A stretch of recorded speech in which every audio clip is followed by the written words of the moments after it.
If you are just logging in for tonight's evening program with the Chicago Architecture Center, you are in the right place. My name is Michael Wood. I am a curator at the Chicago Architecture Center. I will be a host for the first few minutes here as we get everyone gathered on the Zoom portion of tonight's program. And then we'll turn everything over to our Director of Programming, Hallie Rosen, who is at the Gand Lecture Hall at the Chicago Architecture Center, where she's joined by about 40 or 50 people in person for tonight's program. Tonight's program is Roger Brown and the Miesian Metropolitanism. If that's what you're looking for, you are in the right place. And we will get started around 6 o'clock tonight. And tonight's program runs until 7:30. If you wouldn't mind, it's always fun for us to see who's with us tonight. So participants by Zoom, you can always put into the chat who you are, where you're from.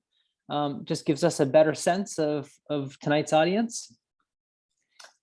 Again, my name is Michael Wood. I'm a curator at the Chicago Architecture Center, but I should tell you that now is obviously a busy tour season for the Chicago Architecture Center. So a few notes about us. We are open 7 days a week now from 10 a.m. to 5 p.m. And if you come to the centers on Thursdays, guess what? Hallie would be there every Thursday and ready and happy to greet people. And a lot of us are down in the galleries on Thursdays. It's a good time to come by. Of course, the boat cruise is up and running all times, all days of the week. But we do have several very good walking tours in the downtown for people who are new to Chicago, or who even have been here for a long time and never taken our must-see Chicago iconic buildings tour. We would definitely recommend that. There should be no local who has not taken that tour. That would be like a New Yorker saying they've never been to the Empire State Building. And if you are an old-time member for many, many years, we do have a What's New tour, and that's exactly what it sounds like. It's a walk through downtown and discovering what the new buildings are over the last few years. So we would definitely encourage you this summer to get out on our tours and enjoy the good weather. We have 2 exhibits up and running at the Chicago Architecture Center right now. You've probably heard before, and for the last few months, Energy Revolution, which is a look at the repatterning of the built environment into a more sustainable arrangement, and one that uses much less carbon and fossil fuel. That is up and running and will be on through the end of the year. And in a short, very new show up just today, what's called Intimate Views, Watercolors Along the Chicago River. That is in the orientation space at the Chicago Architecture Center. It will be up for about 2 months. That's a series of watercolor sketches by local architects and artists at various points along the river. And it's a quite beautiful but small show, and definitely worth checking out. I see that June is joining us from Berwyn. Welcome, June. Glad you can be with us tonight. I see, I can't quite read that, but I think it's Dennis from Lamont and maybe Michaeline. Again, welcome. You're coming all the way from Lamont. That's great. And again, we'll start tonight just in about 10 minutes at the top of the hour. And tonight's program will, it features several panelists, several short presentations, and it'll take us right up to 7:30 tonight.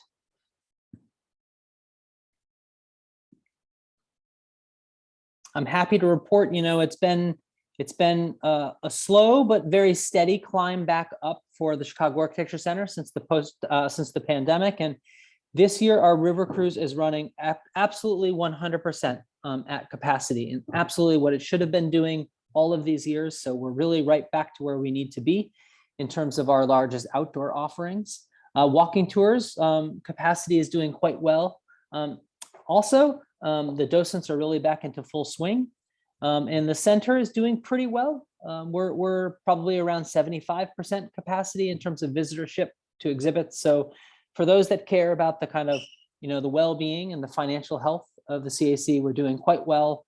It's been a very great summer for us weather-wise, and people are coming out. Lots of people returning down to the downtown.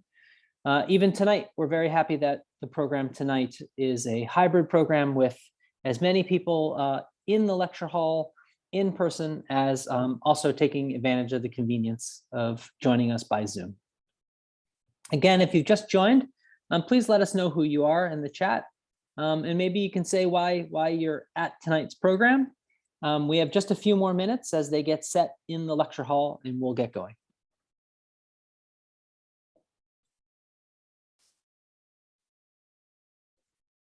I know for some of us, we've looked at the Roger Brown painting that's on loan in our lecture hall for 4 years now. So for some of us, we're looking forward to the opportunity to learn a little bit more about the artist and possibly the connections of the artist to the architect of our building, Mies van der Rohe. And that's what's on tap for tonight.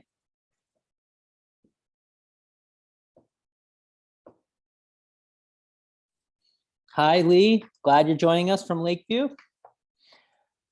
Yeah, a lot of Roger Brown fans are kind of turning out. We're seeing, we've actually had a few people come to the CAC specifically for that reason, and they are definitely out there. I would assume we'll be joined by several of those tonight. Karen, welcome all the way from Pittsburgh. Glad you can join us. And Steve in Columbia, Missouri. That's great. Tonight's program should be rather informative for most of us. It's not a topic that all of us know a ton about, but I think most of us are quite curious to learn more about this artist and the connections to mid-century.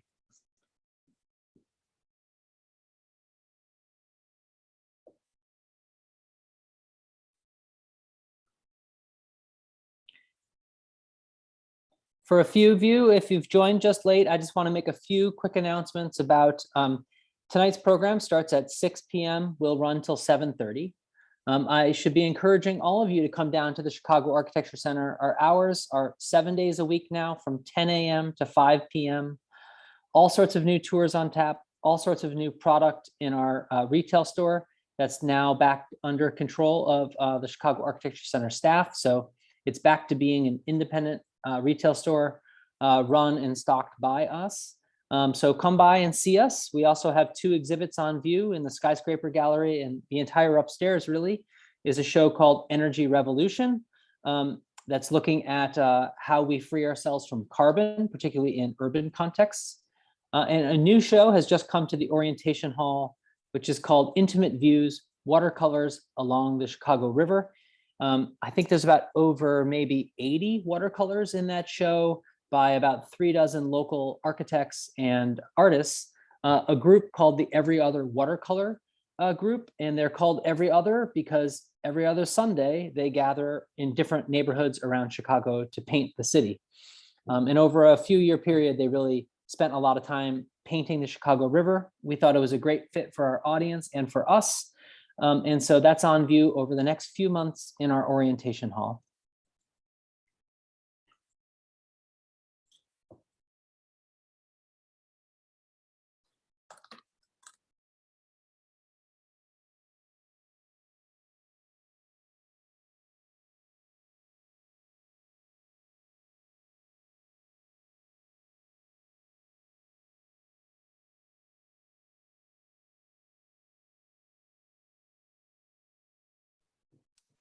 Just about 5 minutes away from the start of the program.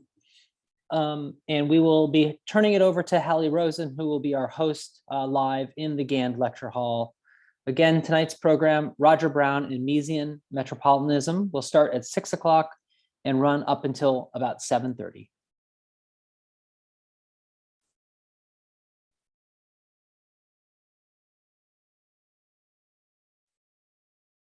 For those of you who join a lot of these programs with us, I've noticed that we've started to enable the closed captioning, which is quite nice. It's one of the little things at the bottom of your screen, the various different tools that we offer.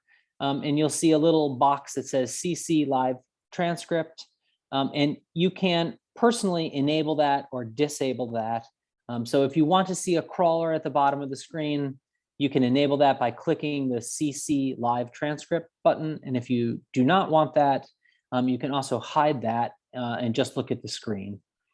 When we set up these programs, we do enable it so that when we deliver the archive video, it is accessible to all. So there's a purpose behind that. And as each individual visitor on Zoom, you can control that.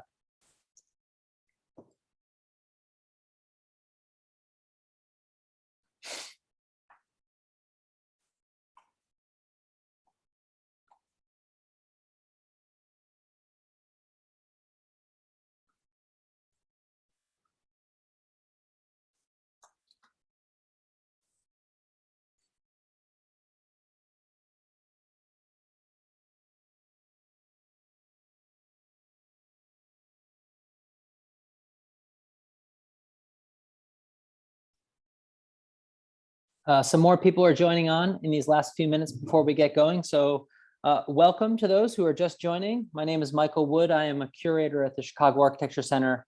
I'm your host for just a few more minutes as we gather everyone into Zoom. And in just a minute or two, we will be heading into a live video feed at the Gand Lecture Hall at the Chicago Architecture Center.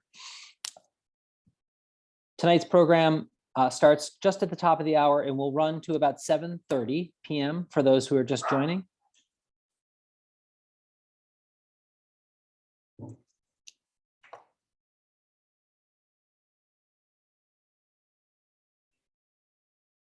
And also, I'll do one last plug for those that are the latecomers. The Chicago Architecture Center is now open 7 days a week from 10 a.m. to 5 p.m. Almost all of our tours are going out, including a handful of brand new walking tours. All of that can be found at architecture.org. The Architecture River Cruise is doing quite well in sales. So if you do want to take a cruise this summer, please do try to book now.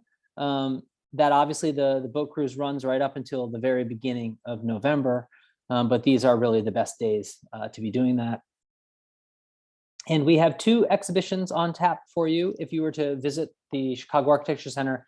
That's, of course, in addition to our permanent exhibit in the Chicago Gallery and the chance to see the Chicago City model.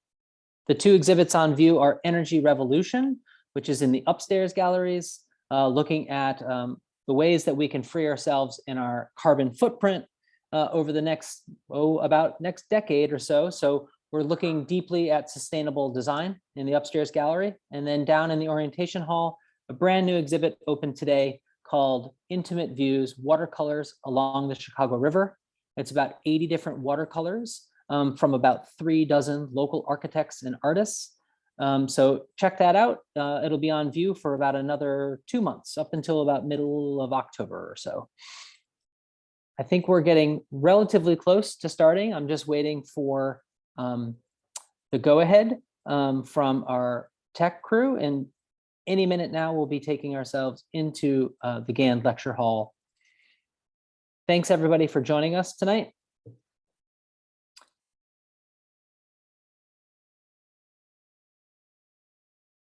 Any questions about how the Zoom is working, or if you have any technical difficulties, that sort of thing, please use the chat and I'll be here to assist.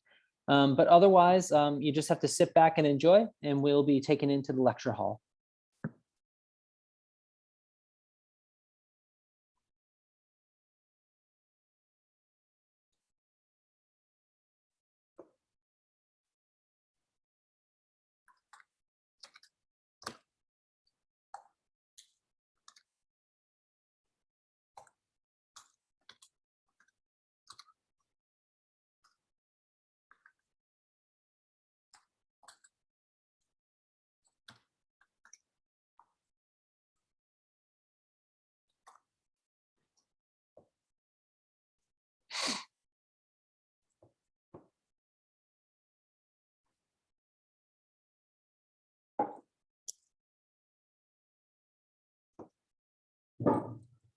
It's interesting, we're starting to see the numbers of in-person are starting to climb. So there's some normalcy coming back into our programs, but we are very happy to see that we are now sort of at a 50-50 balance in terms of those in the room and those that are participating by Zoom, which is great. It certainly allows us to reach all sorts of new audience members, and it's convenient for those who can't make it in person. And it's great to see that those that do want a live program in person are able to make that happen now too.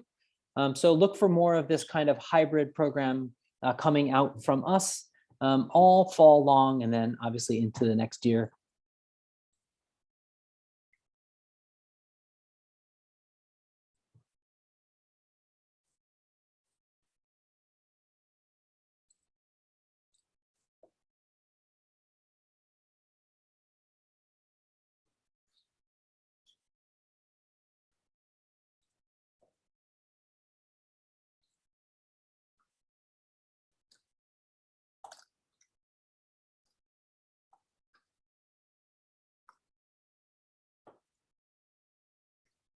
We're just waiting for the go-ahead from inside the lecture hall, but that should be coming momentarily.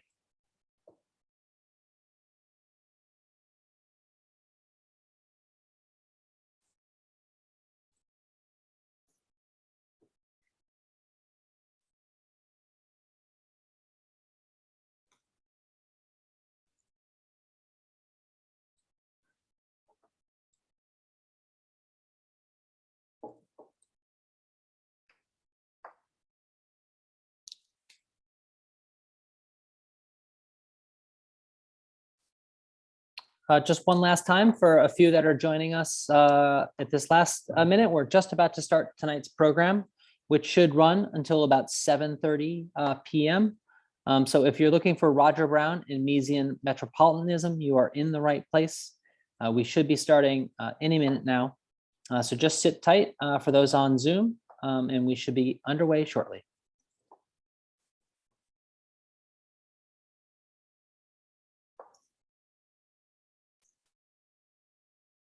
And it looks like we're about to start. Okay, good evening, everyone. It's hard to believe we used to do public programs with people in person all the time, because now we're just trying to figure out, where should the speakers be? Where should the audience be? How are the folks on Zoom? In the olden days, we were all just sitting here, and when we just did it virtually, everybody was in their little box. It was so much easier. But we're so excited that you're all here. My name's Hallie Rosen. I'm the Director of Programs here at the Chicago Architecture Center. I feel like every single time we do a program in the last 6 months, we reach some kind of milestone. So tonight's milestone is that this is the largest in-person program that we've had since March 2020. So thank you for joining us, but I also want to say thank you to our folks that are joining us on Zoom. I know we have some of our regulars coming from Missouri and California, because we have really expanded our audience. So being able to do a program in this way means a lot to us. So of course, I just want to say this is the time of year where we kind of don't do as many programs as usual, because we really want people to be outside, go on a walking tour, come visit the center. So we have oodles of walking tours you can go on, of course, the river cruise, and we have our exhibits here at the center.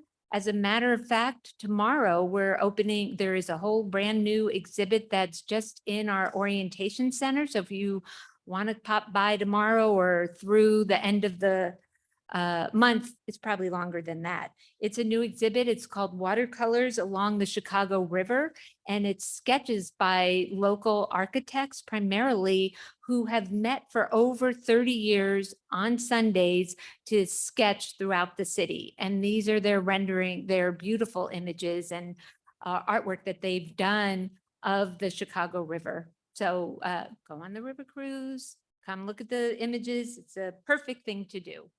So it's want to mention that when we do whatever we do at the Architecture Center, we are committed to sharing honest and empathetic stories of Chicago, its design over time, and the diverse people who have imprinted the city with a unique sense of place. Our responsibility includes spotlighting the region's earliest residents, many whose descendants still proudly call Chicago home. This ongoing commitment to champion our Indigenous friends, neighbors, and kin is essential to our work towards building a better Chicago. So a little housekeeping for our virtual audience. As you know, you're all muted. We can't see your faces. If you have tech issues, write them in the chat. There will be time for questions, so put your questions in the Q&A. There is live captioning. If you look at the functions at the bottom, it says live captioning or captioning. And then everybody who participates in today's program, whether you're here in person or virtual, will receive a recording 2 business days after this program. And there'll be a link that'll last 7 days. So on to tonight's program. I was very excited when the director of the Edith Farnsworth House, Scott Mahaffey, sitting right over there, called and told us they had a new exhibit. The name of the new exhibit is Roger Brown and Miesian Metropolitanism, and it just opened this past Sunday, and it'll be up at the Farnsworth House through November. And he wanted to host a program which would afford us an opportunity to do a deeper dive into the exhibit's theme. So always wonderful to go to an exhibit, but even better to get to hear people talking about some of the topics and what you're seeing in the exhibit. So I thought the CAC was the perfect location for this discussion, because you're actually sitting in a building designed by Mies van der Rohe underneath a painting, City of Big Shoulders by Roger Brown. You're literally, the intersection of the whole talk is right here in this room. So I couldn't resist. I want to say a special thank you to our partners, the Edith Farnsworth House, Javi Gupta Gallery, Historic Artists, Homes and Studios, Roger Brown Study Collection at the School of the Art Institute, and the Mies van der Rohe Society. So our moderator tonight is Valerie Balint, and she's sitting right here. She is the director of the Historic Arts Homes and Studios, which is a program of the National Trust for Historic Preservation.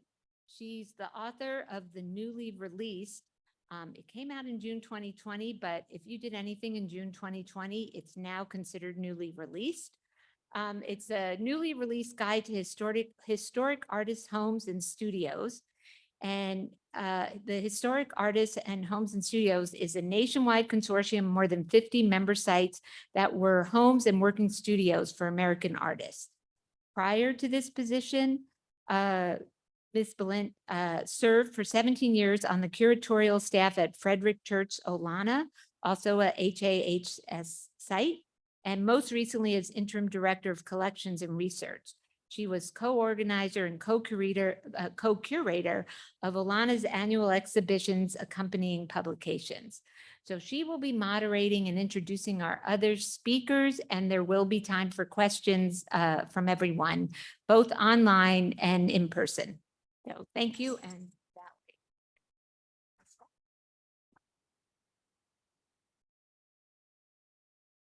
Thank you, Haley, and thank you everyone for being here this evening. This is really only my second time since 2020 being in person, and just always great to be able to experience an energy in a room that is just an entirely different situation than being in a virtual world, although I would also like to welcome all our virtual attendees, and sort of channeling Olana today, which might a guy who traveled the world and created a Persian fantasy house and was a 19th century Hudson River School painter.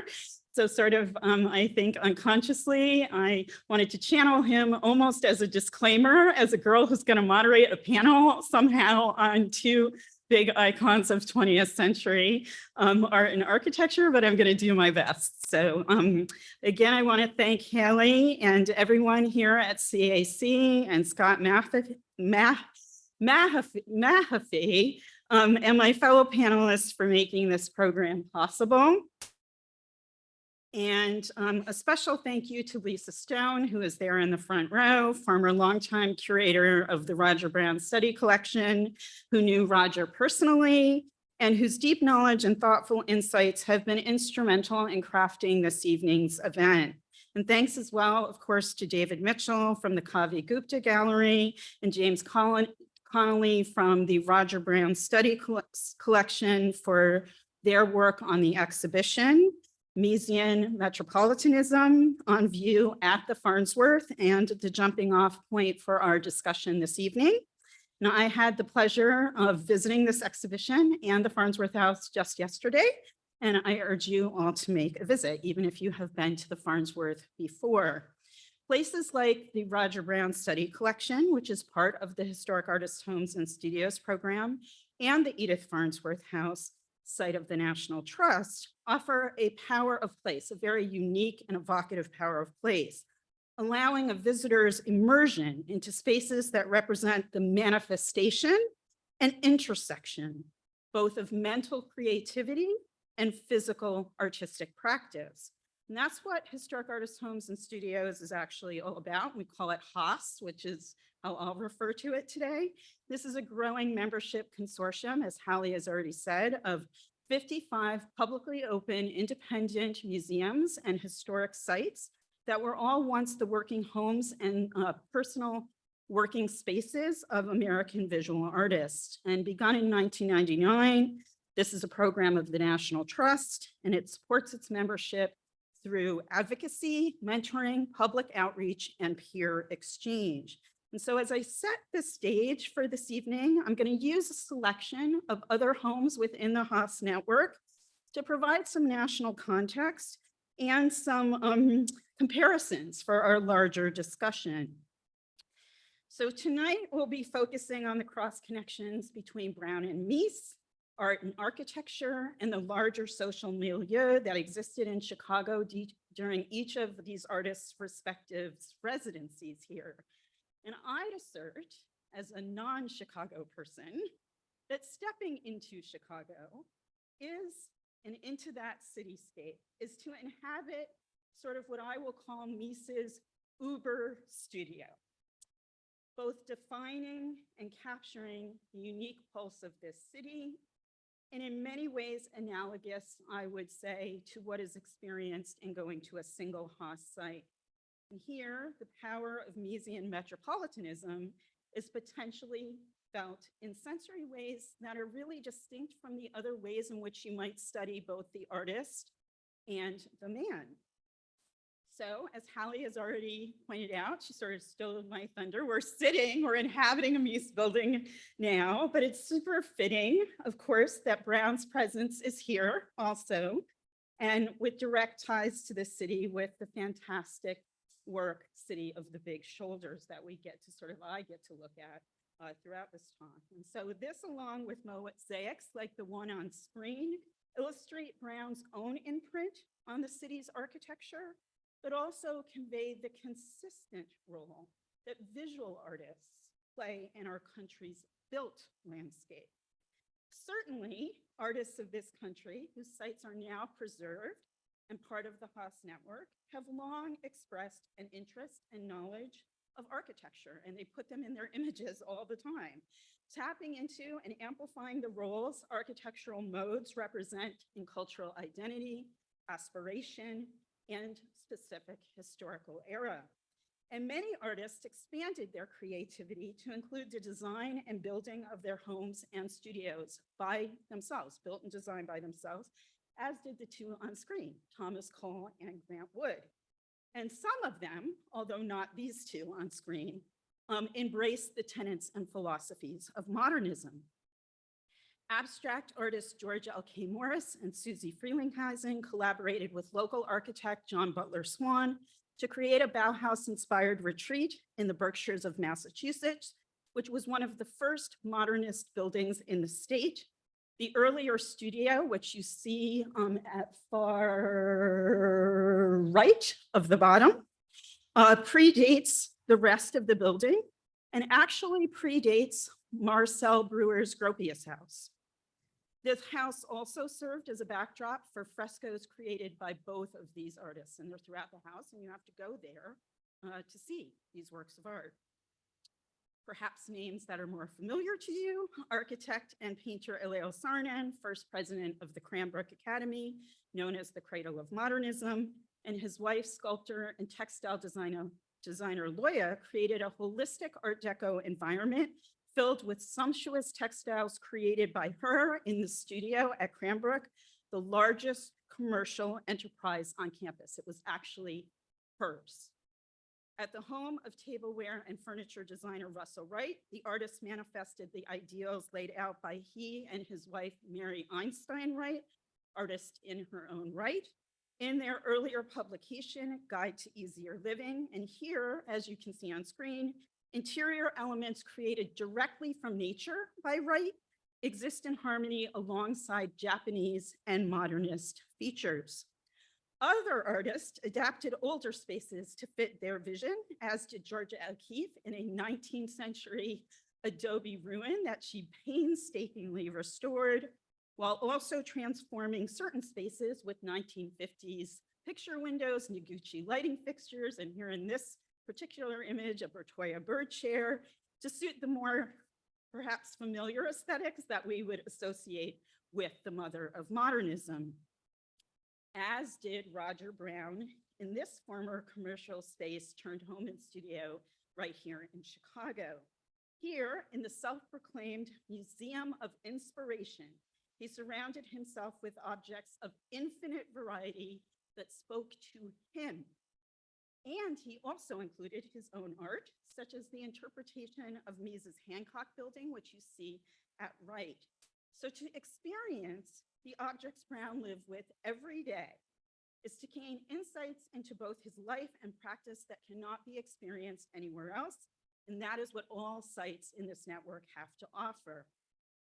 Of course, Mies can be found among these collections, but what would the architect think of the melange of 88 objects on this table? No single calla lily and vase here. While Brown appreciated Mies, the relationship is more complicated, which will inform much of our dialogue this evening. And as Lisa Stone has aptly said, Mies is a minimalist and Brown was a maximalist, a sentiment captured in this excerpt from a letter from Brown to Stone. But we need to make sure in any of these discussions that we include other key characters. And in this case, the discussion of Mies and Brown must include Brown's lover and life partner for 12 years until his death from cancer in 1984, architect George Veranda. It was Veranda who first introduced Brown to Mies, his architecture, and his influence, the two going on specific excursions to see Mies buildings, according to a memoir for Veranda written by Brown. And it was Veranda's own modernist aesthetic, which later finds expression in the home he designed for both of them in New Buffalo, Wisconsin. And of course, we can still feel Veranda's influence in the California winter home and studio Brown had executed after George's death. And here, Stanley Tigerman's architecture is punctuated with pieces of quintessential aesthetic, modern aesthetic, in dialogue with Brown's own eclectic and dense, to say the least, curating of objects.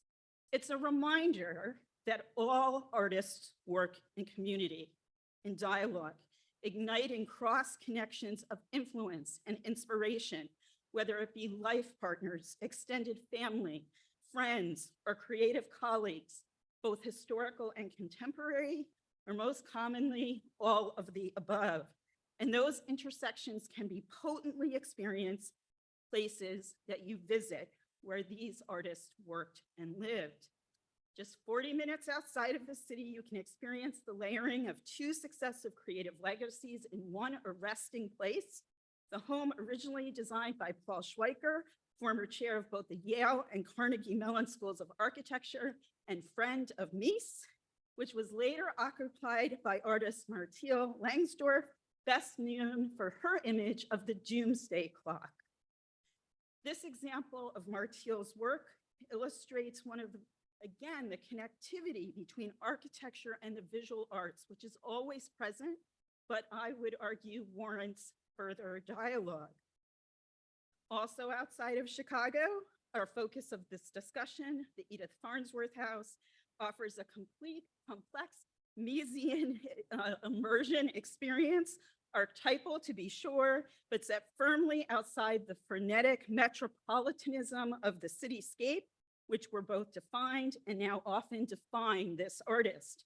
The recent reconsideration of Farnsworth's life here and her role in this project led to the installation and activation on site centered around her, allowing for a fuller and more accurate conversation about Mies and Farnsworth, and which had not been previously explored, which is why it is so fitting to further this type of activation and discourse by expanding it to include Brown and Mies, experiencing it through the interplay of objects and space, inhabiting it as one walks through an exhibition that places both artists in a plastic dialogue, which visitors can then explore themselves.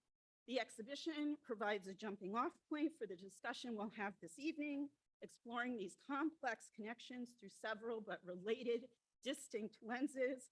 And to start off this conversation, it is my pleasure to present our first speaker, Michelangelo Sabatino. Michelangelo is a trained architect, preservationist, and historian in universities in Canada, Italy, and the United States.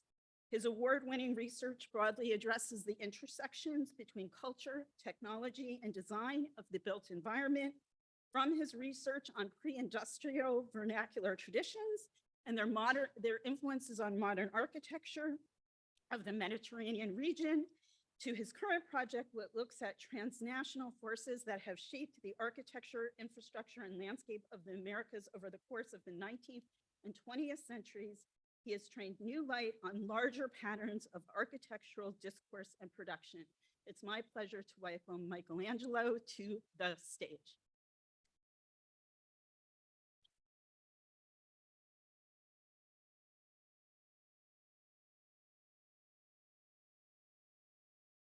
Thank you.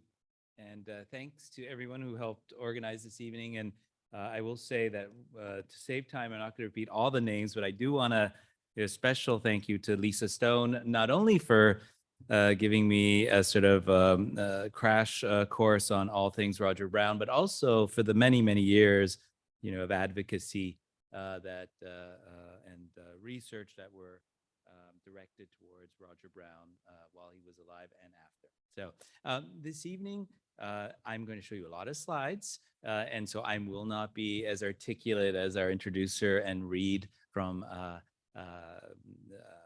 written text, but I will just start with saying that what I'd like to do this evening is show you how I think the pop dimension of Roger Brown and particularly also the folk objects and ordinary objects every day informed how he transformed Mies. And so there you have my title, Popularizing Mies. So in these stark photographs, black and white photographs, one of Richard Nicol and the other of Hedrick Blessing, the sort of quintessential photographers of modernism in Chicago, I have contrasted a painting by Roger Brown that has everything that the two photos to the left do not. That is people. And so this playful sort of painting that is a little bit later begins to sort of show from where Roger Brown is trying to shift and how he's trying to shift the kind of almost austerity, the monumentality of Mies, as was seen through these images by way of painting. Life magazine published this exceptional spread article on Mies, the emergence of a master architect in 1957, where some photographers were beginning to sort of show the richness through which you could actually see these buildings. But they were, to be fair, this was a Midwestern, Wisconsin-based photographer, Frank Scherschel, that clearly was willing to take the photography that where Hedrick Blessing were not. How many are you aware of Hedrick Blessing's photos? Okay, what did they absolutely not have in them ever? Human beings, right? And so this is the whole sort of difficult debate. Like, do you do portraits of architecture or do you do documentary photography? And so inexplicably, it's almost impossible to find people in those photos. To kind of counter, though, the idea that Mies was a dogmatic architect, as many have said, architects have said about him, it was mostly his students that tended to be more dogmatic than the master himself. And apropos the Miesian Metropolitanism, which of course Roger Brown embraces and celebrates by humanizing, popularizing, whatever way you want to think of it. I recall the words of Mies where he says, "I think people should live as they like to live. Most people have never lived in tall buildings, but others, and I know many, have lived in them for years, and they are still fascinated by living there." On a side note, we know that Mies himself was not a big fan of living in glass and steel buildings. On the top, we see his own residence on Pearson Street, and to the bottom, just to the point that Valerie was mentioning and that Lisa had exchanged letters with, the maximalism of Roger Brown is in stark contrast to the carefully curated spaces of Mies with Paul Klee paintings and the like. But let's step back a little bit. Let's see what was going on Roger Brown sort of graduated in the late 60s. What was going on during those years to sort of both celebrate and question the legacy of Mies van der Rohe? We'll recall the last big show that was held while he was alive was here in Chicago. A. James Spire curated at the Art Institute, and he died in '69, the year of my birth. And so, but subsequently, there was a lot of Mies haters. And to be honest, not without their fair share of reasons behind that, this sort of overdoing of the kind of bad copying that was inundating Chicago cities, including cities in America and elsewhere, including this very city, of bad students. So 1972 is a very important year. I would say both with the demolition of Pruitt-Igoe that Charles Jenks used as a symbol of the so-called demise of the modern. But more specifically, what's interesting here is in this subtle reference to the professor that he had studied with, that is Nikolaus Pevsner, who had, on the one hand, published a book, a very important book in 1936, where he referred to the modern movement in the singular. Pioneers of the modern movement, right? But if you notice, the title of Charles Jenks is Modern Movements in Architecture. So to the sort of teleological, singular vision of Pevsner and the trajectory of William Morris, sort of, and that finished with Walter Gropius. Remember, this is 36, so Mies was still nowhere to be seen, or he had Barcelona Pavilion, but he was not the prominent architect he was in the 50s. And to that narrow vision, Jenks, in good and in bad, because Jenks got a little bit out of control at some points in his critical career, Jenks opposes heterogeneity, right? And it is the same kind of idea of revision of a legacy while it's still being made that Roger Brown is part of. And I think that's the critical thing. It's both love, hate, and at the same time, when we talk about Mies, we'll see a little bit later that in fact, it was not so much Mies, it was the Miesians, whether it's C.F. Murphy, whether it was others still that he looked to mostly. Again, this is all rather well known, but just bear with me for those who know it and others that don't. Of course, there was a critical sort of debate during those years, thanks to these two exhibitions that went up simultaneously. On the one hand, 100 Years of Architecture in Chicago, that was hosted by the then MCA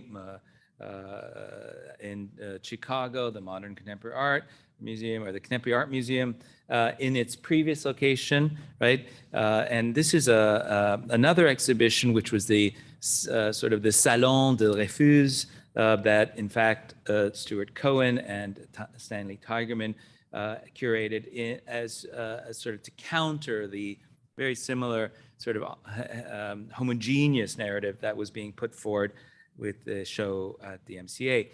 This is a brilliant photo because in fact, to the right, it shows, we published it in a book that I published with my co-author Susan Benjamin on modern houses in Chicago. But the reason why this is an excellent photo is that it shows on the foreground, on the foreground, the MCA, but then in the background, the Weiss building that was going up, the Corten Steel building, the Life building, what was it? Time Life. But the reason why this is a wonderful photo is because basically Stuart Cohen wanted, they ended up showing Chicago architects on the ground floor of the Weiss building, and so that you could basically see these exhibitions at the same time. It was you would go and see the conventional sort of narrative that Peter Pran and Schultz were putting forward in the 100 Years of Architecture, and then you could just walk 10 minutes over and see the counter narrative. So this is clearly hugely important in terms of positioning Roger's influence. Of course, This is an image that we all know well, the Tigerman's sinking of the Titanic of 1978, but perhaps the image that we don't know as much is, of course, the 7 Chicago architects. It was the exhibition held in the Richard Gray Gallery that was launching the Chicago 7. Of course, it is totally derivative of the New York 5. In fact, even the graphic design of the square is derivative of that. But, you know, it was part of a kind of more holistic revisiting of that moment of the modern, right? And there we see Jan, who was added subsequently to the 7, and they eventually became 11. Again, this is all not new news for most of you, but to think about the origins of the Chicago 7, which, of course, that Tigerman and used, of course, goes back to the trial of the Chicago 7 connected to the 1968 Democratic National Convention held here in Chicago. So Roger Brown's kind of coming of age as an artist, of course, was accompanied by a tremendous sort of upheaval, revision, both in the arts and architecture, and of course in politics. Of course, the story would not be complete, and Valerie's already mentioned that, so I will not overdo it with repetition, but to say that, of course, the critical point here is that Veranda was an architect. Although he was not trained at IIT, he was trained in Colorado. And so it was through Veranda that sort of Roger acquired a kind of education about architecture. And so eventually, when they built, Veranda designed the pavilion-like, and we'll see 2 pavilions, while somewhat Miesian inspiration, but a hell of a lot less glass, which is very smart, because if you're a studio painter, you actually want to use walls to hang canvases on, then you basically can't have all glass and steel. I'm going to read very quickly here. I don't want to take up half of my time reading it, but I'll just read the first part. George introduced me to the importance of Mies van der Rohe, to the style of contemporary Chicago architects. We took excursions around the city looking and talking about Mies's own buildings and his influence on buildings. This is a critical part, the influence of a newer generation. And it says, so Civic Center, McCormick Place, and O'Hare Airport. So that's what we're going to talk about, those 3 buildings. I wanted to show, this is if you all go, I hope if you haven't, you must go out to Plano, and there's the exhibition. And so part of that, there's some film, and it shows how Roger Brown was actually in his studio as he painted this aerial axon of the 2 pavilions out in New Buffalo. Here we see part of the memoir, of course, that he wrote, which you can barely make out in this very poor reproduction. And we see it now placed right over the fireplace at Farnsworth. So quickly, the buildings that he's talking about, he's not talking about, in the passage that I read very briefly to you, he's not talking about 860, 880. He's not talking about Crown. He talked about the O'Hare Airport, right, that we see here, the Hilton Hotel. And he's talking about, curtain walls going up in a building, that we see to the right. So he's basically more interested in the living architects that are sort of interpreting Mies's oeuvre. He mentions the Civic Center. So that's C.F. Murphy and Jack Brownson, right? So and we see this is the transformation before and after the arrival of the Picasso. And then, of course, the Lakeside Center at McCormick Place, which was the sort of great monument that was going up, but it was not, of course, Mies, it was Gene Summers and Helmut Jahn. And so these were the buildings that were inspiring Roger. And, I would argue that they, he mentions that together with Veranda, they actually visit these buildings. Though I can't say for certain, maybe Lisa knows, but maybe they were actually visiting these buildings while they were going up And so the excitement of seeing buildings. And so another part of his work was this construction of mini architectures, like, and here we see, I think, the Twin Towers. He was clearly looking outside of Chicago. I think we have to remind ourselves that we shouldn't be too focused on Chicago all the time. And so this is a great sort of risk that we have living here and loving our city. And then you see how in this case, in a exhibition by at Kavigupta, there was a really interesting sort of juxtaposition of the Brillo boxes, sort of pop, and our friend Roger Brown. So clearly, this embrace of a modernist aesthetic, but also transformed through a kind of commercial, transformed by a much more sort of less orthodox approach. We see that happening. I mentioned at the very beginning, sorry.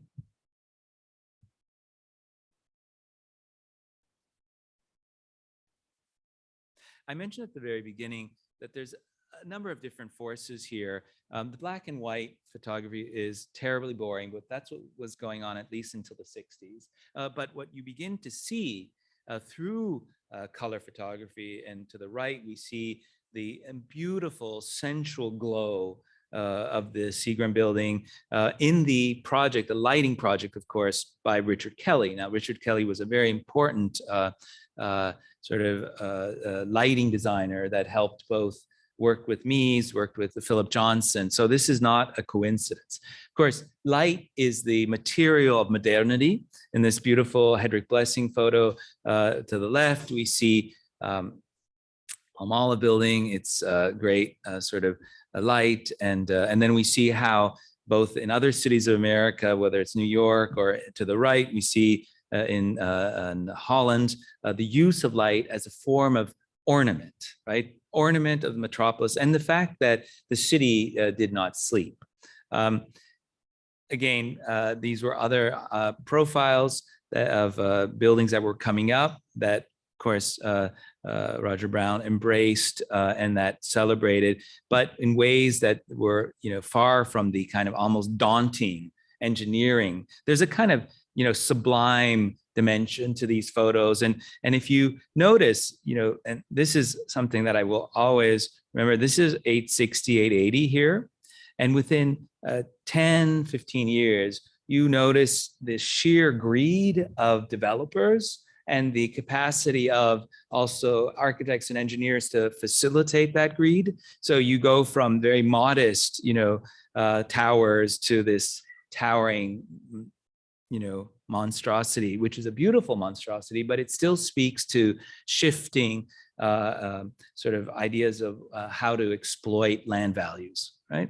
And finally, I will show his Roger Brown's work in the Allied arts, his embrace of existing buildings. This is, of course, the Chicago Trade Building, this celebration of the skies. And then he even, transforms the existing buildings into Mies buildings when they were none such. They were the classic Graham, Anderson, and Probst buildings. And then his other murals worked with the mosaics, with the Italian firm that celebrates the clouds, which you're able to see in tall buildings, right? More than ever. And this is one of my favorites, of course, that I had loved well before I knew that Roger Brown might have seen it.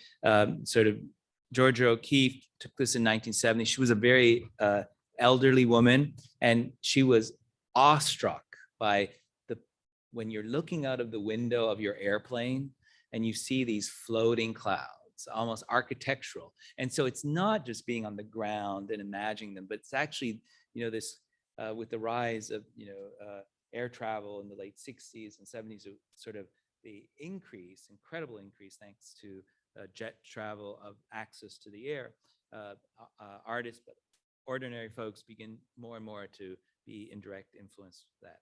And then finally, his work, again, and this is the Howard Brown Health Center, mosaics, kind of a span from the Hall House that we see to the left, all the way through to Howard Brown, and he continues through that sort of metropolitan view that appears more intimately early on through his work in the theaters. But then, Chicago. So this is not only about Mies. I know we love Mies, or most of us do, but there's so many influences that are at play here. And the light here, both internal and external to the buildings, is absolutely key, as is the structural grid of the Mies buildings, right? So we see to the left, of course, the sort of framing of 860, and then to the right, Roger Brown sort of taking what would be a curtain wall structure and using it to frame that.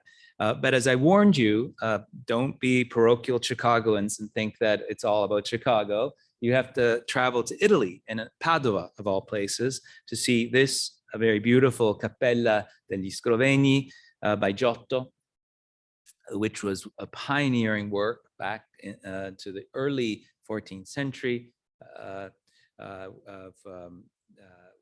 sort of wall paintings, right? So that he studies carefully and then uses also to guide his painting to the right, Giotto and his friends. In his series, Giotto in Chicago. So the Italian artist, painter made his way to Chicago. And then finally, sort of the way, what's of interest is how he uses the architectural framing that one might say to be found in the grid-like patterns of Mies's architecture, but also applies them to an urban scale, like this tract town to the right. That's it. Thank you very much.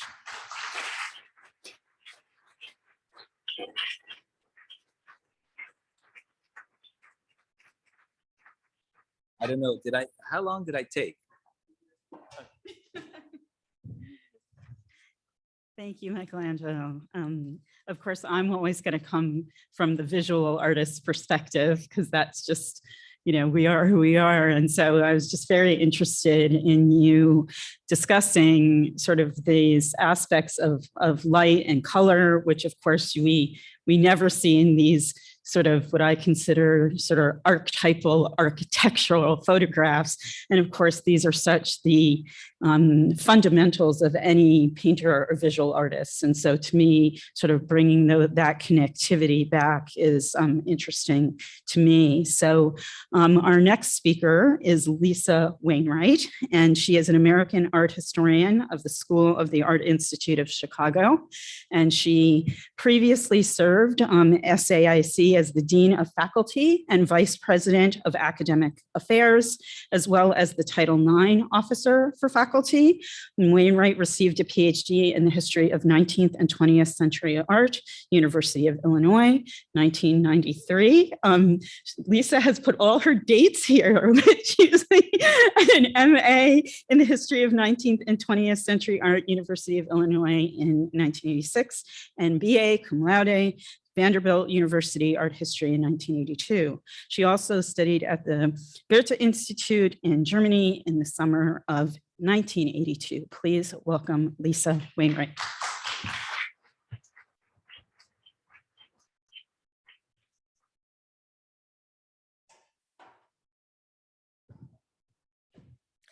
That was not the bio that I thought I had sent. There's a few lectures I've given and a few things I've published as well. Fascinating. Yeah, I'm actually going to take the brief very seriously and talk about the overlap of Mies and Roger, if I can, but I loved the way Michelangelo pulled in all of the other aspects of the city as an influence on Roger, of course. And let's see. Am I going backwards? Yeah, that would be helpful. There we go. So I'm delighted to participate on this panel with my knowledgeable colleagues. I'm a huge Roger Brown fan, but I'm also really interested in artists who build a lexicon of motifs, a kind of private iconography. I work on Robert Rauschenberg.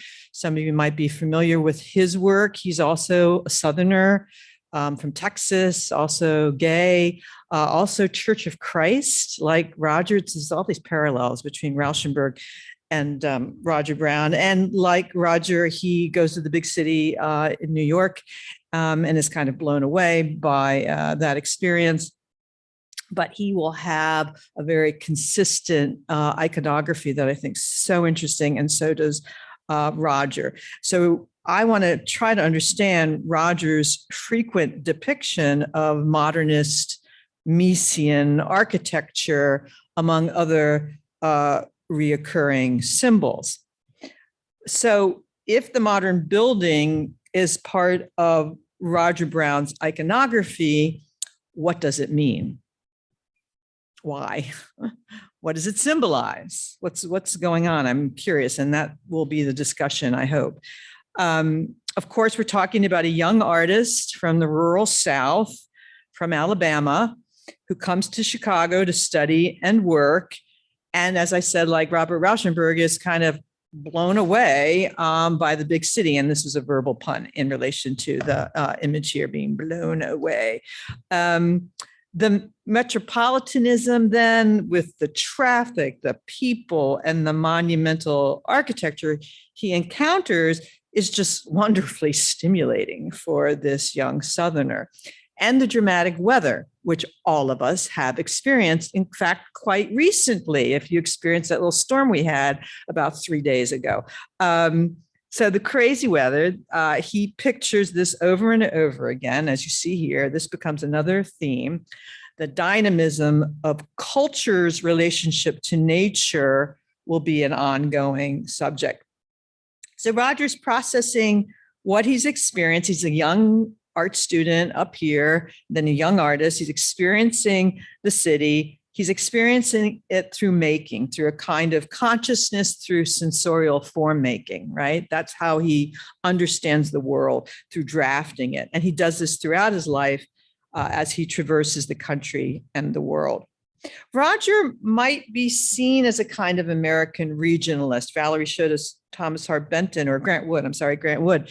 And he could be considered a regionalist in a sense. He's taking stock of his Midwestern milieu and celebrating it. But unlike the naturalism of his forebearers, of these other regionalists, his was a rather idiosyncratic style, right? Much flatter, more graphic way of rendering.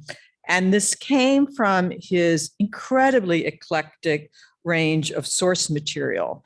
And you saw some of the interior shots. All of this influenced his art making, high art, popular culture, self-taught artists, and non-Western art. So it was this non-hierarchical interest in material culture that one finds pronounced in his collecting habits that distinguishes him and his peers at the time, right? Distinguishes them in terms of East Coast pop in particular.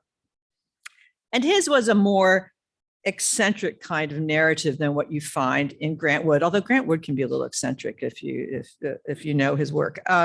But this painting, The Entry of Christ into Chicago, 1976, he had seen the Ensor painting, which is titled Christ's Entry into Belgium, and it somehow struck a chord for him. As somebody who comes from a very religious home, he thought he was going to be a minister at one point, just like Rauschenberg. Again, kind of strange overlap. But they are, yes, pop. I agree with Michelangelo up to a point. They're a little bit, as I said, more eccentric, more narrative. So Roger was connected to the so-called imagists by critics and historians. He actually didn't like the term. He abhorred labels generally, but he was a part of the early Hyde Park Arts Center experience, false image show from 1968, which is a really important moment in the history of Chicago painting. And again, he's been talked about in relation to pop, which is raging at the time, right? In New York, primarily, that's the center. But his is more emotionally loaded. Pop is pretty cool. His are kind of hot narratives. I think in part, this comes out of the influence of surrealism in Chicago. Surrealism, we have excellent private collections with surrealism in the Art Institute collection, and this will inflect a lot of the work of our artists in the 1960s, quite different than East Coast pop, right? We've got surrealism and it's felt in the work. So the skyscrapers, the modernist buildings. What is this about for Roger? It's about place. This is where he is.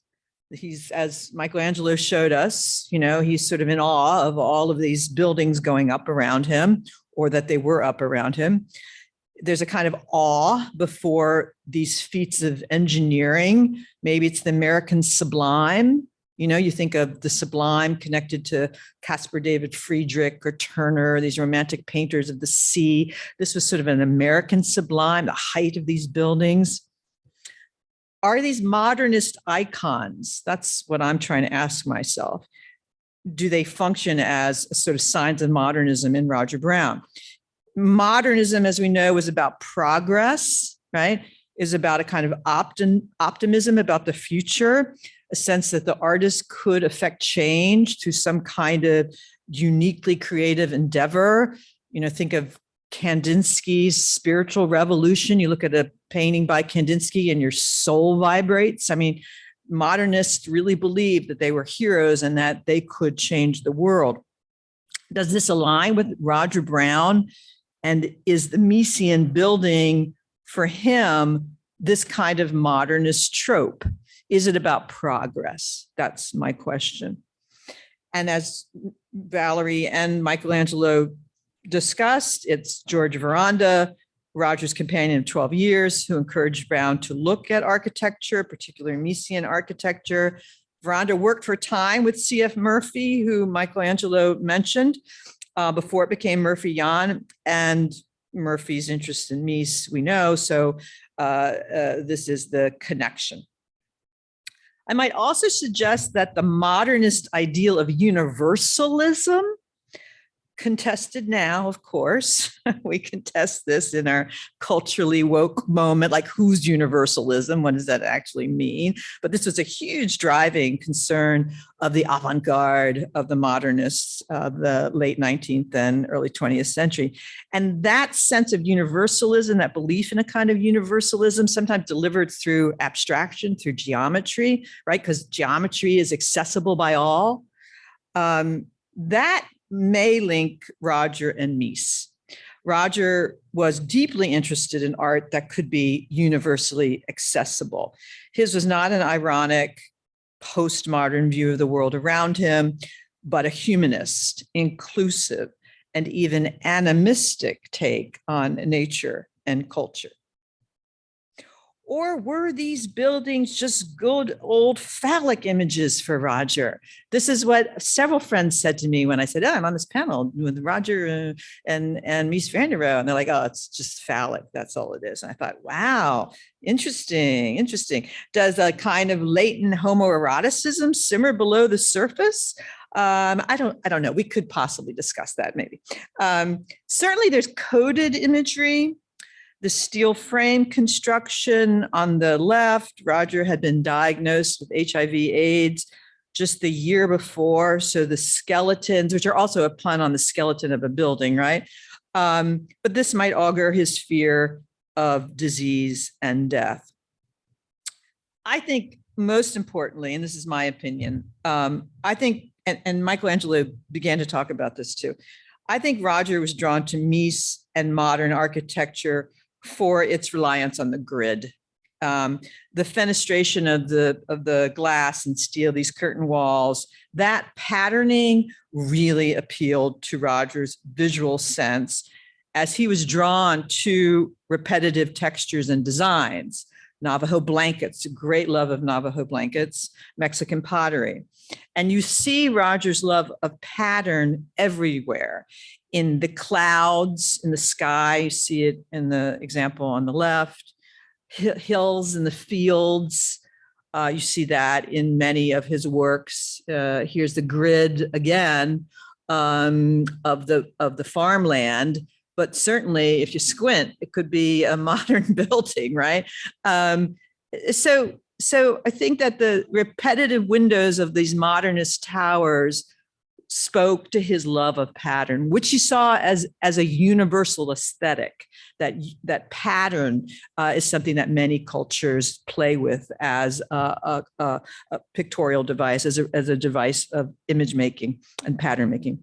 So Roger's interest in pattern, in simplification, such that his pictures are kind of instantly readable, might also be analogous to international style architecture where form follows function. That could have been of interest to Roger. So I will now show you just a couple of examples of modern architecture in contemporary painting, which was what I was asked to speak of as well. Where do we go from Roger and Mies, excuse me.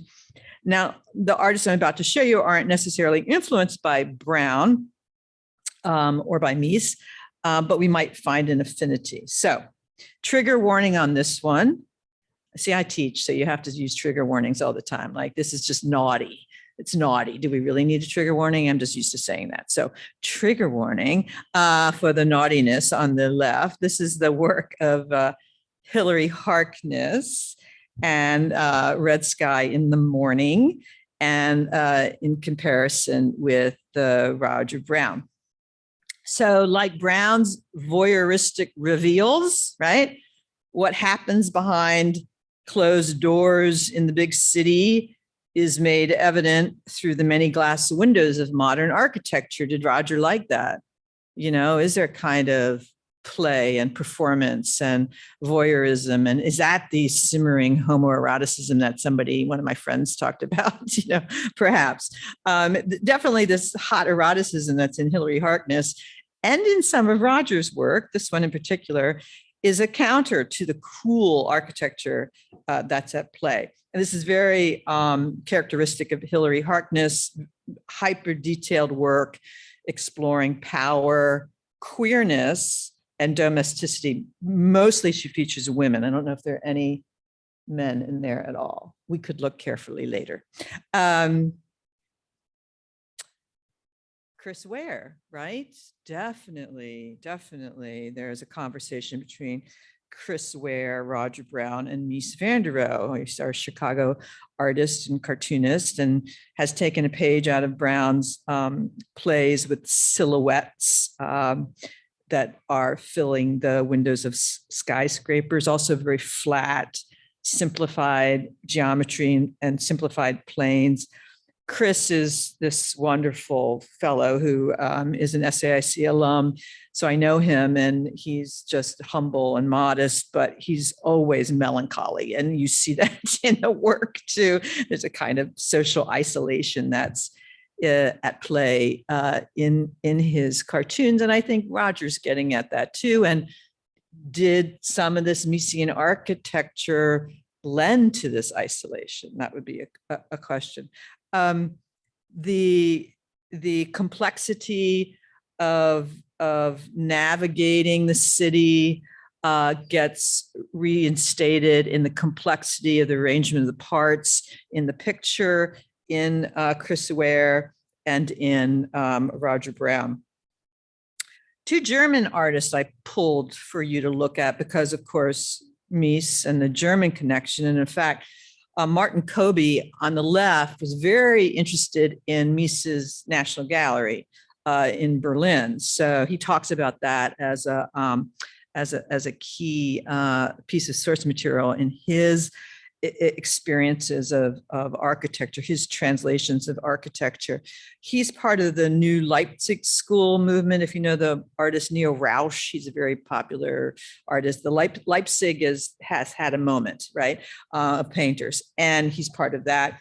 So you get these kaleidoscopic cityscapes devoid of people, He's exploring urban existence and the anxieties and exhilarations that urban existence induces. And I think there can be some affinity with Roger Brown.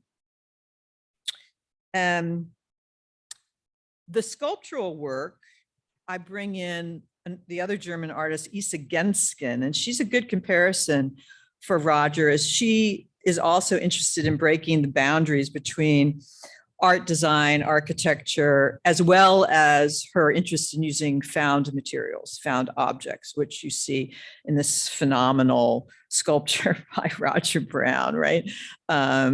Which I really want to know what Mies would think of that one.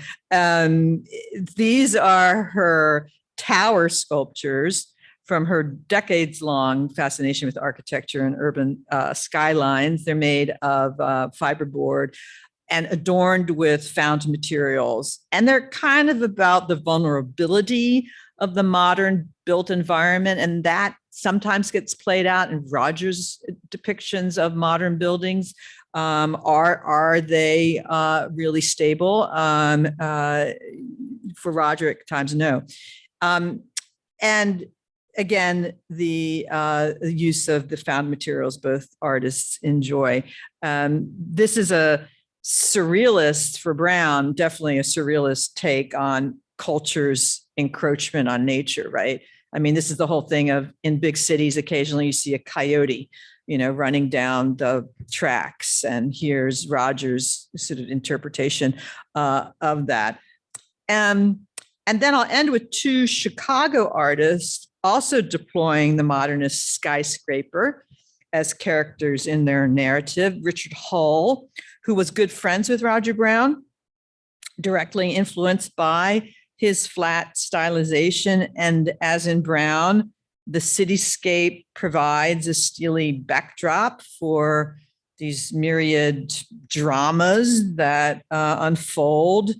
This is Roger's Midnight Tremor, part of the 1972 Disasters series, which have been read as his response to his strict religious upbringing in the Church of Christ, sort of fire and brimstone scenes, which was perhaps exacerbated by his homosexuality in a time when that was just not okay, right? And just like Rauschenberg, he's trying to reconcile his sexuality with his religious background. So that might have something to do there. But silhouettes in both, you can see. And then I end with Kerry James Marshall, right? Our great Chicagoan.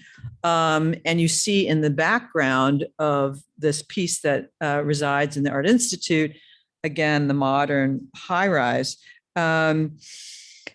Many Mansions is part of a larger series called the Garden Projects that showed housing projects as a backdrop for figurative narratives. And this one is Stateway Gardens, a Chicago development that was demolished in 2001 due to building decay and escalating gang violence, which came out of municipal neglect, basically.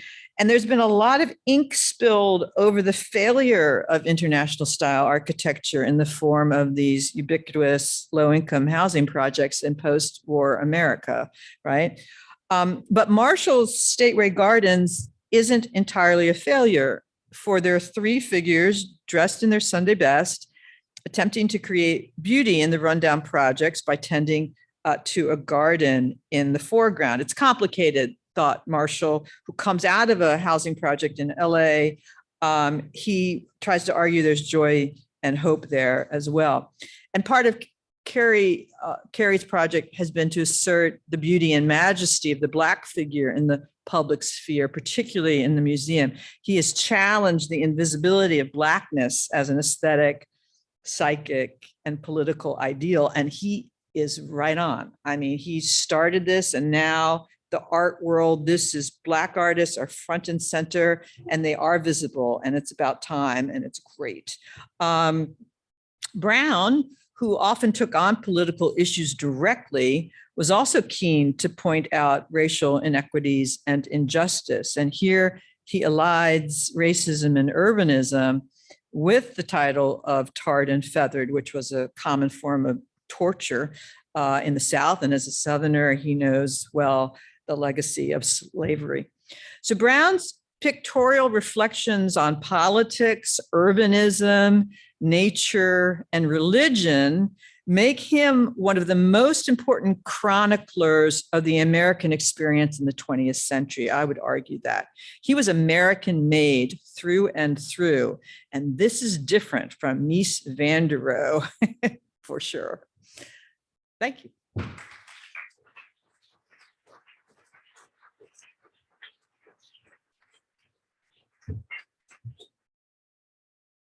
So we're all going to sit up here? Yes. Michael, you want to come up?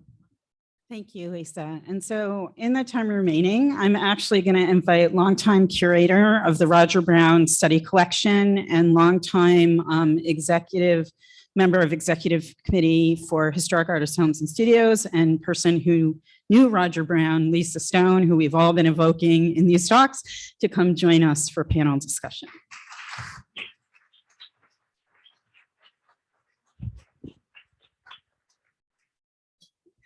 So as is typical, we have all gone long, but I think there's still time for some really great dialogue between us.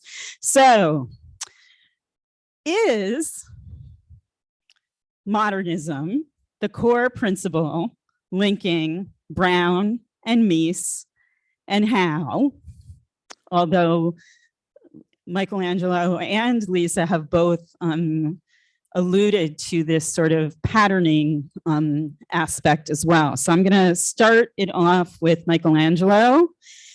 Is modernism the link between these two individuals? The core link, I guess, is the better question.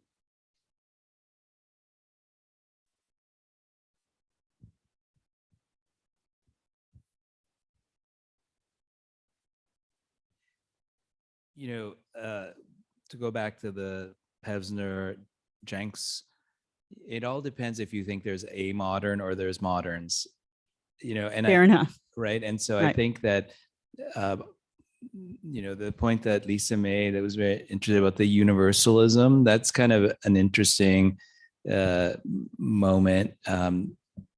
And also the sort of sharing a kind of hopeful sort of future kind of looking trajectory. But so that's my 2 cents. We've already talked a lot, but I'll pass the baton over to our next Lisa or Lisa Wainwright, Lisa. And then we'll go to Lisa Stone, who knew Roger personally. But I'd like to ask Lisa Wainwright you've both dealt with this in your talks already, but I think this is a moment to sort of lay down your final answer to whether that is the core. Well, I would agree with Michelangelo that it depends on what version of modernism we're talking about. But I think they were both formalists, big time. Like form is everything. The purity of form, perhaps one might even say. So in that sense, yeah, modernism is a core principle uniting them. I would say so. And Lisa Stone, modernisms. Modernisms. Is this on? It's interesting. I think they're on. Yeah. Not to be too simplistic, but I would also add, because you've both gone into modernisms and Miesian modernism and Roger Brown and his influence, but I would say Chicago is really a uniting ground for them, at least in Roger Brown's experience. And probably Brown experienced not just the design and the impact and the grid pattern and the skyscraper so magnificently expressed by Mies in Chicago, but it's the presence of the really, really strong, wonderful, I hate to use the term iconic, but I will, buildings and structures, and that brought the two together, or it didn't bring them two together. It's just something that Right. And the resonated between the. And the weather, I mean, Lisa the was weather. mentioning both the clouds, which, I recall apropos Mies and the Farnsworth. So at some point, to the critics, that were saying that was nothing but a machine in the garden, would say, that he was almost being more deferential to nature, because it was the seasons would then inform the insides, the way that, and in a way, despite all the kind of lip service to nature that Wright did, basically it was Wright was telling you how to look out of his windows, right? So Mies was much more open-ended in how nature would come out. But I just had a thought, apropos maybe what unites them. Mies was not interested, unlike Le Corbusier or other, even Wright himself, that changed radically their language through the course of their careers. With few exceptions, Mies was very interested in refining just a few ideas. And Roger Brown, I mean, when you look at the dates on those paintings, from whether it's the late 60s all the way to the late 80s, I mean, there's subtle shifts, but there's also he continues to explore themes that maybe other artists, I mean, Picasso is just, an exception, but, the veracity with which Picasso, goes through and continues to,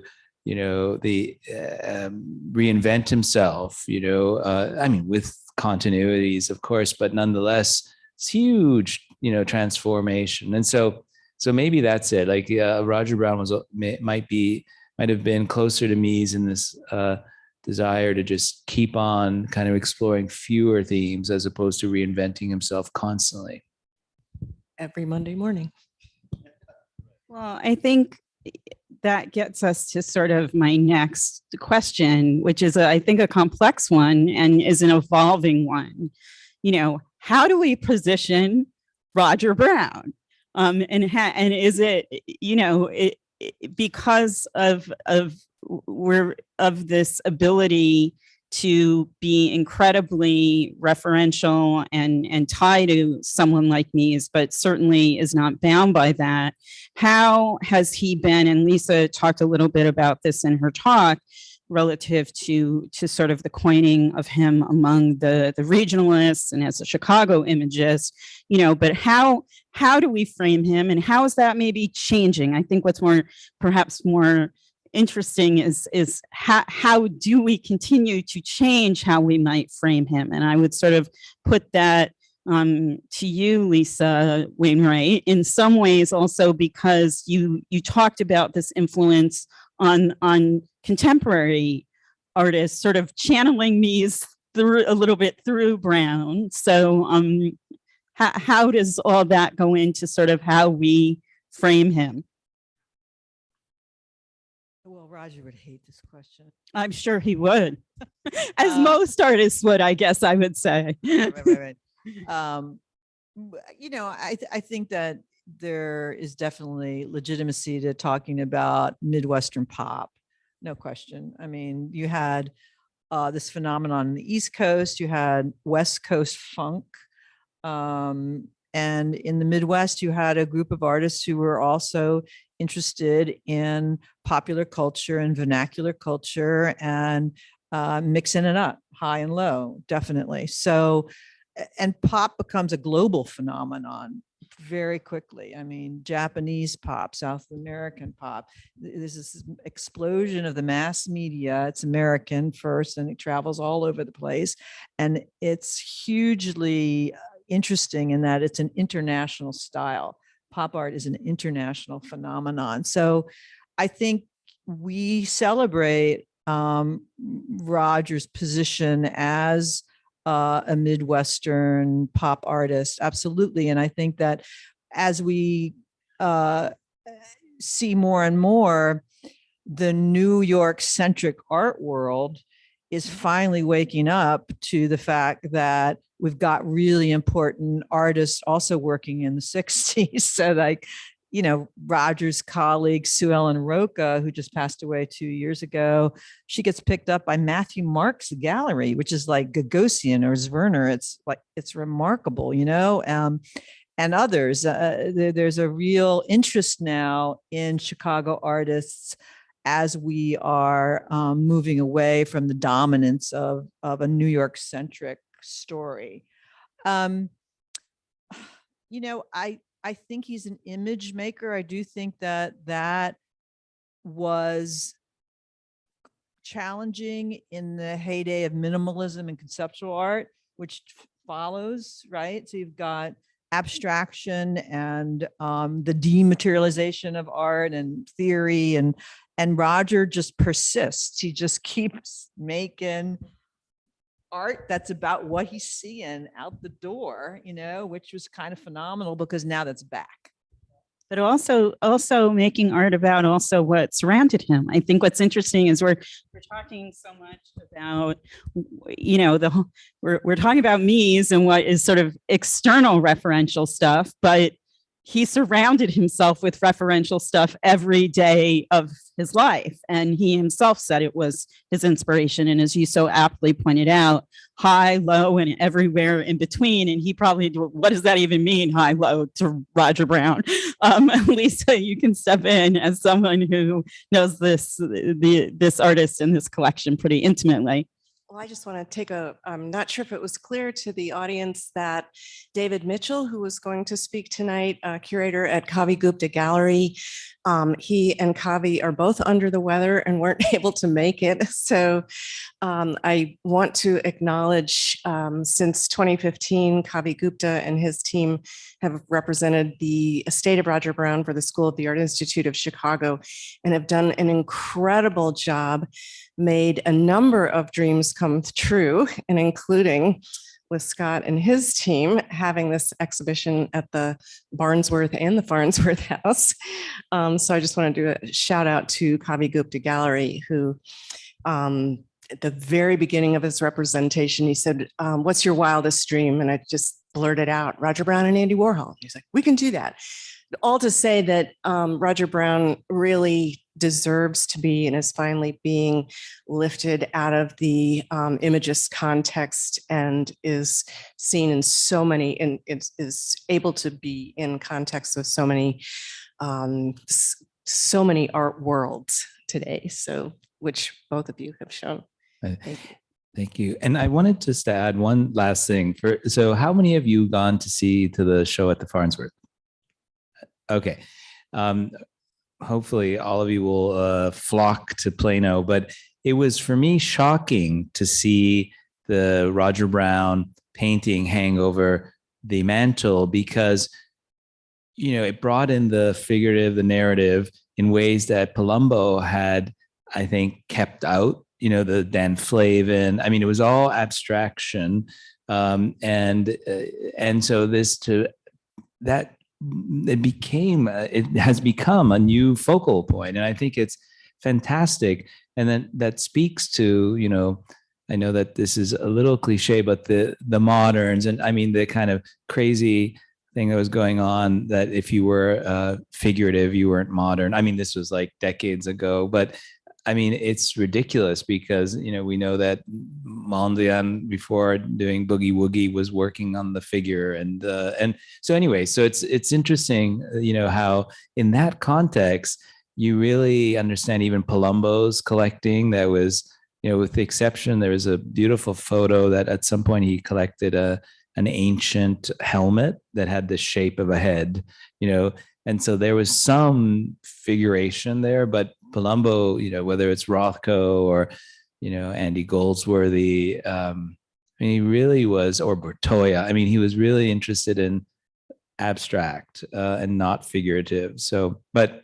so that's I don't want to go there. I think we have to go on to. Well, I want to, before I go to the audience, you've waded right into the most important question, I think, of all, which is sort of a duo question, because of course, as someone who went to Farnsworth yesterday, and from well before you entered the house, you can see Roger just like holding court in a sea of neutrals that call, you don't even know what it is, but you're like, there's something going on there. So I would ask sort of the duo question, what would Mies think of this exhibition? And what would Brown and Mies think of this discussion, and especially in light of Lisa Wainwright's earlier, the discussion of placing Roger somewhere would have been a little bit abhorrent to him. So I wonder if everybody could speak to, what would Mies think of Roger being there and holding court in this way? What would Brown think of being in this Mies building? And what would they both think about this discussion of placing them in both an intellectual and physical dialogue? Can I dive into this one? Yes, of course. I think Roger Brown would be thrilled beyond belief. I don't do the what would Roger do play that game, but I think he'd be so honored to have a painting which refers to Mies hanging above the fireplace in the Farnsworth house. Can't really speak for Mies, although it's my gut feeling that he would reject it entirely. Although, and I've been thinking about this for the last couple of days, wondering, and yet I learned this morning that opening soon at the Seagram building is a climbing wall and a pickleball court, and they're creating a playground on the first couple floors. So Mies has got a lot to be upset about. Way more than a single Roger Brown painting. Perhaps a singular Roger Brown painting in his building is the least of his worries as he rolls over in his grave. Michelangelo and Lisa, do you have anything that you'd like to add to that sort of thought? I think Mies embraced intelligence in whatever form it, appeared. And what's interesting, just as a side note, he was so in, the graphite black that, it's used in all of his buildings. And there's an interesting story about that I'm taking a little bit in a different direction, but because the Farnsworth is white, in fact, as opposed to the sort of typical blackness of the frame. And Dirk Lohan told me this story that apparently Mies used black because he thought that the buildings would, in a soot, rich city like Chicago was in the 50s, that they would become black anyway. And whereas the kind of more pristine, pastoral, sort of white that he used for both the Farnsworth, but also the Museum of Fine Arts Houston, which was not an industrial city in those years at all. So it's kind of interesting that Roger Brown was really interested in the blackness, and that's not answering whether Mies would like it or not. But I just thought I would add this part of his story because it is irony that he ends up in a very white Farnsworth frame. But I think it's fantastic, and it really is an opportunity for his legacy to continue. In fact, I will admit mea culpa how ignorant I was of Roger Brown, and were it not for my friends here and having doing a visit to the Roger Brown Study Center, that if you haven't already been, you should go. But don't flood our poor friend James Connor. But nonetheless, there's lots to sort of discover. And I think in a city where there's maybe a little bit too much Mies, it's good to see, how it really impacted, artists in the decades after Mies's death.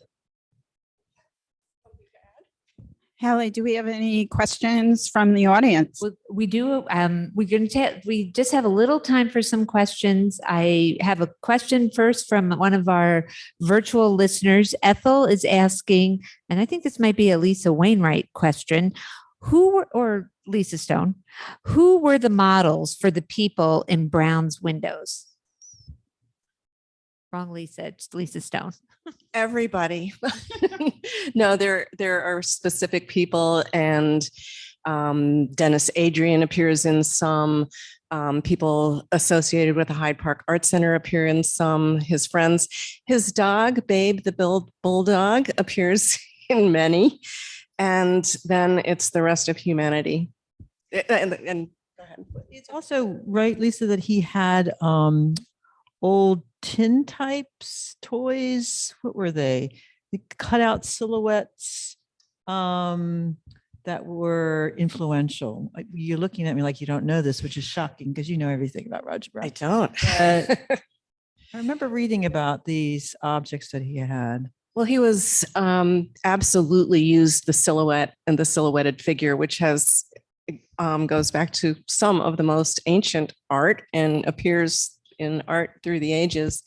And he used it as a shorthand for people. And he felt like for a while, he felt like his reliance on the silhouette had prevented him from doing full-blown portraiture, which he finally decided to challenge himself to do, but it didn't take the place of, this humanity. Are there questions here of anyone who'd like to ask for our in-person audience?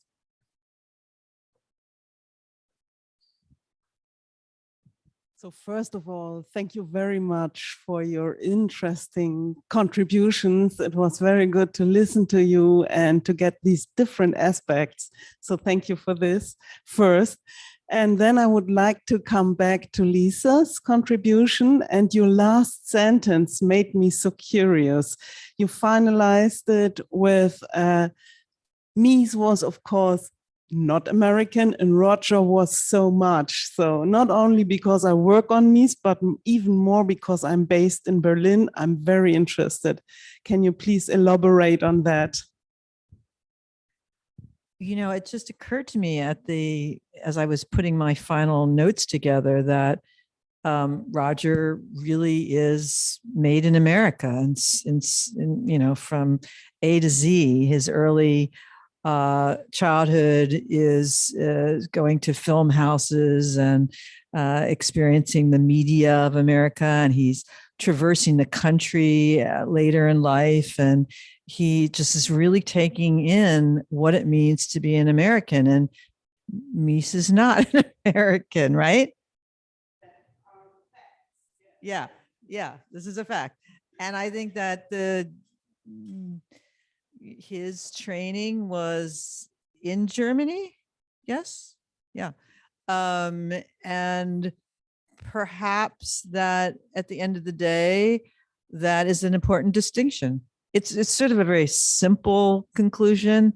I wish I had more interesting things to say about it, but I don't know enough about Mies to be able to answer your question well. I think I know much more about Roger, and he was very American made. And Mies, I think of as a part of European modernism in its commitment to what I was talking about earlier, which is the universal form, that the abstracting to a universally accessible form. I wonder if I could just add one thing. While Lisa was speaking, I thought of the word familiar.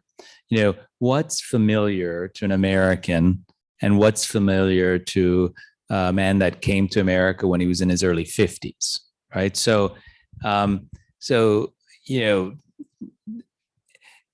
what will be familiar to someone that is in Berlin is different than what will be familiar to someone who's in Chicago, although there's, clearly shared stuff. So I think back to the American, it's just whether it's, kind of an acquaintance of, the built environment in America, the townscapes, the cityscapes, and sort of things like, I don't know if someone like Mies would know who Norman Rockwell was, maybe, but I'm sure Roger Brown would. I mean, just in terms of and it's not like, it's just, that's why the familiar part, I think, is a good way to think about things that then inform, artistic production, because it's not as if you, like in his, if you look at the objects that he collected, whether it's the circus, or things, most of them, I think, well, you're the expert, but it seems that a lot of it was Americana, but not all of it, right? Like there was a lot of religious symbolism, which could have been, Mexico. I seem to remember that, right? So, but it was part of, like, anyone lived in Texas, for example, like I did, that's America too, but it was full of, missions and Catholicism. And so that, back to the folk stuff, it's, that would be familiar to an American artist in ways that it wouldn't be familiar to a German that arrives here at 52 or so. Lisa Stone, do you have any sort of, I think this sort of idea of the collecting and surrounding oneself while at the same time being completely immersed as a young person in the Miesian idea, how those, as a young person, right? So you go to the Roger Brown Study Collection, and this is sort of the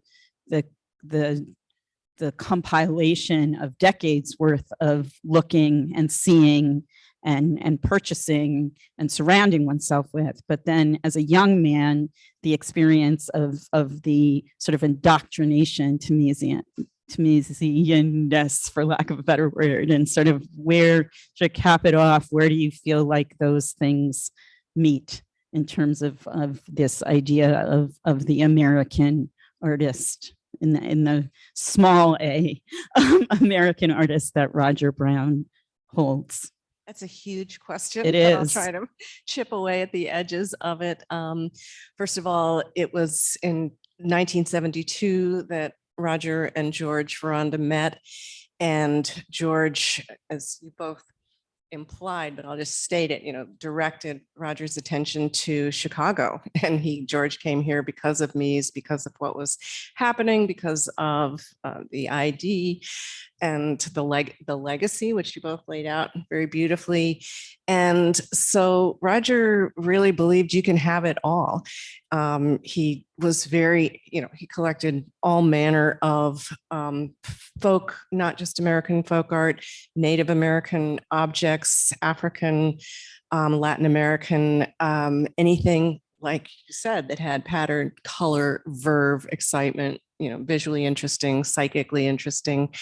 And so, but he believed, as if you had a chance to read the quote that Valerie projected, he said, I believe the Miesian X table, Tugunut table, Barcelona table, it goes by many names, the Miesian simplicity of that, which you are really, everyone knows, you are allowed to have one vase, one calla lily, and one book, as long as it's about modern architecture. And Rogers says he also believed the horror vacui of all the objects on it is an equally valid approach to visual understanding, and that they could coexist. Mies would probably say, no, they can't, but maybe not. We'll never know. It makes me think about the utopic abstraction that happens after World War II. That these are artists and architects who are trying to think about blueprints for the future. So where is Mies during the war? He's here, but his family, he gets here in 38. Okay. So I just think that's a difference too, like your relationship to World War II. They had very different relationships to a historical moment.